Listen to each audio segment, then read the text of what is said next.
ആത്മഹത്യ ചെയ്യാൻ പോയേക്കുന്ന്. ഹോസ്പിറ്റലിൽ കയറി കയറി മടുത്തെനിക്ക്. ഇതിന്റെ വല്ല കാര്യമുണ്ടോ?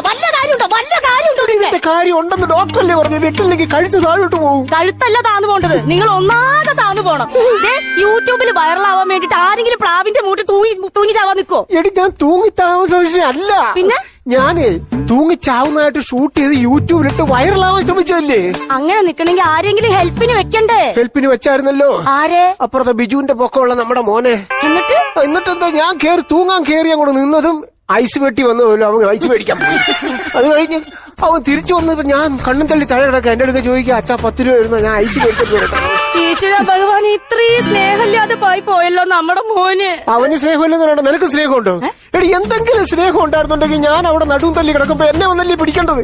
അപ്പൊ മേളിൽ വീണ കുഴ ഒടിച്ചോണ്ട് നീ ആടിന് കൊടുക്കാൻ കൊണ്ടുപോയില്ലേ? അതെ, ആടിന് കൊടുക്കാൻ പോവും. മട്ടൻ 1 കിലോന് 800 രൂപ വില. ഈ പൊട്ടനെ കൊടുത്താൽ വല്ലതും കിട്ടും. പൊട്ടനല്ല കുട്ടൻ. ആ, രണ്ടും കണക്കന്നെ.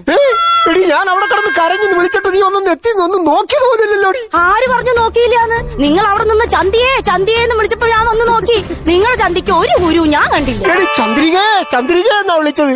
കുരുക്കിന്റെ എഫക്ട് കാരണം കാ പുറത്തേക്ക് വന്നില്ല. ആ, കുരുങ്ങി കിടന്നാ കാ പുറത്തോട്ട് വരില്ല. നമ്മൾ തോട്ടിയിട്ട് വലിക്കണം, അപ്പളേ കാ കിട്ടും. ഈ തമാശ നീ ആരോടെങ്കിലും പറഞ്ഞിട്ടുണ്ടോ? ഇല്ല കുട്ടേട്ടാ. ഓ, സമാധാനമായി. ഞാൻ സഹിച്ചാ മതിയല്ലോ. പിന്നെ ഇതുവരെ സഹിക്കുകയാണല്ലേ. എന്റെ സ്നേഹം എന്താന്ന് കുട്ടേട്ടന് മനസ്സിലായി. അറിയാം, സ്നേഹം കൊണ്ടെന്ന് എനിക്കറിയാം. അതുകൊണ്ടാണല്ലോ ഞാൻ വീണ സ്ഥലത്ത് എന്റെ പാദസ്പർശമേറ്റ മണ്ണ് വാരി കവറിനകത്ത് സൂക്ഷിച്ചു വെച്ചേക്കുന്നത്. അയ്യോ, അത് അതുകൊണ്ടൊന്നല്ല. ഞാൻ 2 ദിവസം മുമ്പ് അവിടെ ചീരവെത്ത് ഭാവി ഉണ്ടായിരുന്നു. അത് നശിച്ചു പോണ്ടല്ലോ എന്ന് വിചാരിച്ച് ഞാൻ ആ മണ്ണെടുത്ത് മാറ്റി വെച്ചതല്ലേ കുട്ട. അപ്പൊ സ്നേഹമില്ലാത്തോളെ നിന്റെ എടുക്കാനല്ലോ അയലത്തുകാരും. എടി ഞാൻ ആശുപത്രി കിടന്നപ്പോ അയലത്തുകാരെല്ലാം കൂടെ പടക്കം പൊട്ടിച്ച് ആഘോഷിച്ചെന്ന് കേട്ടല്ലോ. പടക്കം പൊട്ടിച്ച? അയ്യോ കുട്ടേട്ട, അത് പടക്കം പൊട്ടിച്ചതല്ല. കുട്ടേട്ട പ്ലാവിന്റെ പോളിന്ന് പൊട്ടി വീണില്ലേ? അപ്പൊ ചക്ക ഒരുപാട് വീണല്ലോ. അങ്ങനെ ചക്ക വീണപ്പോ ചക്കക്കുരു എല്ലാം കൂടി വേസ്റ്റ് ചെയ്യണ്ടെന്ന് വിചാരിച്ച് ഞാൻ അയൽവക്കക്കാർക്ക് കൊടുത്ത്. അപ്പൊ അതിന്റെ ആഘോഷമായിരിക്കും. പക്ഷെ ഞാനൊരു കാര്യം പറയട്ടെ, ആ ചക്കയെന്ന് ഞാനൊരു ചക്കച്ചുളയോ ഒരു ചക്കക്കുരു ഞാൻ തിന്നിട്ടില്ല. അതിന്റെ ഒരു സമാനം ആശുപത്രിയിൽ ഉണ്ടായിരുന്നു. അതുകൊണ്ട് അവർ ഇറക്കി വിട്ടില്ല. കുട്ടേട്ടന് എന്നോട് ഒരു സ്നേഹമില്ല. അവരൊക്കെ ആഘോഷിച്ചപ്പോഴും ഞാനേ ഉണ്ടായുള്ളൂ. കുട്ടേട്ടൻ ആംബുലൻസിൽ കയറ്റാനും കരയാനും. ആംബുലൻസിൽ കയറുന്ന എഫം വരില്ലെന്ന് പറഞ്ഞ ആംബുലൻസ് ഡ്രൈവറെ തെരുവിളിച്ച മോളാണ്. അത് പിന്നെ ആരാണ് സന്തോഷം ആഗ്രഹിക്കാത്തത്? എന്നിട്ട് ഞാൻ ഇന്നവരെ നിന്നെ ഡൈവേഴ്സ് ചെയ്തില്ലല്ലോ. നിങ്ങൾക്ക് എന്തെങ്കിലും പറയാനുണ്ടെങ്കിൽ ഇങ്ങ് പറ. എടി ഞാൻ ആശുപത്രി ചെന്നപ്പോ ഞാൻ മോളിൽ വീണയാന്ന് പറയുന്നതിന് പോലെ ഞാൻ വിഷം കൂടെ കഴിച്ചിട്ടുണ്ടെന്ന് എന്തിനാ പറഞ്ഞേ? അത് ഞാൻ വയറ് ഇതുവരെ കഴുകുന്നത് കണ്ടിട്ടില്ല കുട്ടേട്ടാ. ഇതാകുമ്പോ ഫ്രീ ആയിട്ട് വയറ് കഴുകുന്നത് കാണാലോ. ഹാർട്ട് ഓപ്പറേഷൻ കണ്ടിട്ടില്ല എന്ന് പറയായിരുന്നു. ഭാഗ്യമായി. എന്നാലും എന്റെ അത്തച്ചിട്ടി. അപ്പച്ചട്ടിയോ? അപ്പച്ചട്ടിയല്ല, എന്റെ അത്തച്ചിട്ടി പിടിച്ച 12,500 രൂപയാണ് ഹോസ്പിറ്റലിൽ നിങ്ങൾക്ക് വേണ്ടി ഞാൻ എണ്ണി കൊടുത്ത്. ഇനി അങ്ങനെ എണ്ണി വിഷമിക്കേണ്ടി വരില്ല. അപ്പൊ നിങ്ങൾ നന്നാവാൻ തീരുമാനിച്ചാ? അല്ല, നിനക്ക് ഗൂഗിൾ പേ എടുത്തു തരാം. എന്നെ കൊല്ലാൻ പറഞ്ഞിട്ട് നീ എന്നെയാണല്ലോ കൊല്ലുന്ന. ഇപ്പം നിങ്ങൾ 12/12/12 കായലിൽ പോയിട്ട് എന്തോ എടുക്കുമായിരുന്നു? എന്നാ ഡേറ്റ് അടി? ഡേറ്റ് അല്ല, 12/12/12 മണിക്ക് നിങ്ങൾ കായലിൽ ചാടിയിട്ട് എന്ത് സംഭവിച്ചു? ഓളം ഉണ്ടായി. ഓളത് കായലിനല്ല, നിങ്ങളുടെ തലയ്ക്ക്.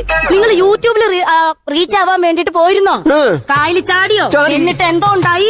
അപ്പോഴും സഹായിക്കാൻ മോനെ അവിടെ നിർത്തിയിരുന്നില്ലേ? അവൻ ഐസ് മേടിക്കാൻ പോയി കാണും. ആ സമയത്ത് ബോംബെ മുട്ടായി വന്നു. ഞാൻ ചാടിയതും അവൻ ബോംബെ മുട്ടായി മേടിക്കാൻ പോയി. ഞാൻ പിന്നെ മുങ്ങി താങ്ങി പൊങ്ങി വന്നപ്പോ അവൻ വന്നെ കയ്യെ പിടിച്ചു. അവൻ എന്റെ മോനാ. എന്നിട്ട് കൈ കടന്ന് മോതിരം ഊരിക്കൊണ്ടുപോയി. എങ്ങനെ ഊരിക്കൊണ്ടുപോകാതിരിക്കും? നിങ്ങളുടെ അല്ലേ മോൻ. പിന്നെ അവിടെ കടന്ന് മുങ്ങി പൊങ്ങി വെള്ളം കുടിച്ചപ്പോ അവസാനം കക്കാവാരുന്ന പെണ്ണുങ്ങളെല്ലാം ഇവിടെ തൂത്തുവായി എടുത്തിട്ട് ഉമ്മയും തന്ന് കറിക്കൊണ്ടുവന്ന് ഇരുത്തിയത്. അവര് വിചാരിച്ചു കാണും നിങ്ങളുടെ കക്കയുടെ തന്തയെന്ന്. നിങ്ങളിങ്ങനെ വെക്കണ്ട, ഇത് കക്കാപ്പുറ്റി പോലെ തന്നെ ആയിരിക്കണം. നിങ്ങളെ എന്ന് ഞാൻ കെട്ടിയോ അന്ന് ഞാൻ മുട്ടയിടാൻ തുടങ്ങിയതാ. എന്നിട്ട് മുട്ട വിറ്റ കണക്കൊന്നും ഈ വീട്ടിൽ നേരെ പറഞ്ഞില്ലല്ലോടി. ഏത് മുട്ട? നീ അന്ന് പോലെ മുട്ട ഇടുന്നെന്ന് പറഞ്ഞു. ഓ അതല്ല, നിങ്ങൾ എന്ന് കെട്ടിയോ അന്ന് എന്റെ സമാധാനം പോയതാന്ന്. അതുകൊണ്ട് ഞാൻ ഒറ്റ കാര്യം പറയാം, ഈ വീട്ടിൽ ഞാനും എന്റെ മോനും മതി. നിങ്ങൾ ഇറങ്ങ. നീ ഇറങ്ങി പോവാന്ന്. അത് ശരിയാണല്ലോ, എന്തിനാ ഞാൻ ഇറങ്ങണേ? നിങ്ങൾ മര്യാദയ്ക്ക് ഇവിടുന്ന് ഇറങ്ങിപ്പോ. നിന്റെ അധിക പ്രസംഗം ഞാൻ ഒന്നല്ലേ പ്രസവിച്ചുള്ളൂ.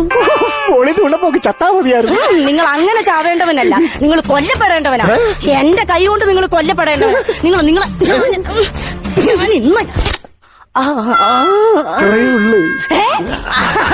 അങ്ങനെ എന്നെ തളർത്താൻ നോക്കണ്ട. ഇറങ്ങിക്കോണേ പൊടുന്ന്. എന്റെ മുറ്റത്തുനിന്ന് ഇപ്പൊ ഈ സമയം നിങ്ങൾ ഇറങ്ങിക്കോണം. ഇത്രയും നാള് ഞാൻ പറഞ്ഞിട്ടേ ഉള്ളൂ. പക്ഷെ ഞാൻ ഇനി ആത്മഹത്യ ചെയ്യാൻ പോവാ. അതാ നല്ലത്. ഞാൻ പോയി ചാവും. ചാവണോ?